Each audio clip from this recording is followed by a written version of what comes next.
بسم الله الرحمن الرحيم. ثم الحمد لله رب العالمين وبه نستعين على أمور الدنيا والدين وصلى الله على سيدنا محمد وعلى آله وصحبه أجمعين. maanta oo ay tahay 29 August 2019 waxaan u qabanayaa clipkan inaan la wadaago hambaliyada guud ahaan ummadda islaamka ah gaar ahaan shacbiga reer Somaliland meel kasta oo ay ku sugan yihiin mudanayaal iyo marwooyin sida aad wada ogsoon tihiin waxaa inoo bilanaya sanadkii hijriyada islaamka 1441 kaas oo ku beegan maalintii sabtida ay bisha August 2019 ay tahay 31 marka koobaad waxaan ilaahay inooga baryayaa inuu sanadkii dhamaaday khayrkiisa ina siiyo dhamaan wixii uu shar iyo dhibaato lahaana ilaahay uu ina mootiyo sidoo kale waxaan eebbe subxaanahu wa ta'aala inooga baryayaa dhamaan ummadda islaamka iyo gaar ahaan shacbigayga reer Somaliland ama jamhuuriyadda Somaliland inuu ilaahay inooga dhigo sanad barwaaqo iyo bashbash ah sanad shaqo abuur u leh sanad caafimaad inoo leh sanad aqoonsiga qarannimada Somaliland oo taama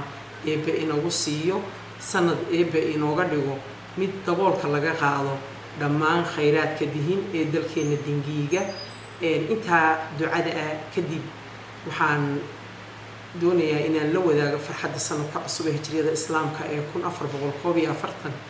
oo sidaan hore idinku soo sheegay ku beegan maalinta sabtida ah dhammaanba shacbiga reer Somaliland gaar ahaan dhammaan shaqaalaha private centerka ah ciidamada qaranka daafaha Somaliland xuduudaheeda kala fadhiya dabaysha iyo qorraxda iyo qadoodigaba u xamilay inay ilaaliyaan qarannimadooda dhammaan golayaasha sharci dejinta kuwa fulinta garsoorka si gaara waxaan ugu hambaliyeynayaa eebben uga baryayaa sanadeeda barwaaqo iyo bashbash madaxweynaha jamhuuriyadda Somaliland iyo xaasaskiisa madaxweyne ku-xigeenka jamhuuriyadda Somaliland iyo xaaskiisa iyo awlaadooda dhammaantoodba waxaan jecelahay inaan si gaara aan ula wadaago farxadda sanadka cusub shaqaalaha wasaaradda shaqagelinta arrimaha bulshada iyo qoyska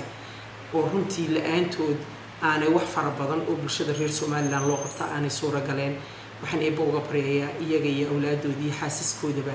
inay ku gaaraan sanadeeda barwaaqo iyo caafimaad qab mar labaad private centerka ama shaqaalaha rayidka ah dhammaan shaqaalaweynaha anigoo le gaar ahaan shaqaalaha rayidka ah waxaan leeyahay idinka iyo xaasaskiina iyo caruurihiinaba caafimaad qab sanadeeda ku gaara aad baad u mahadsantihiin assalaamu calaykum wa billaahi tawfiiq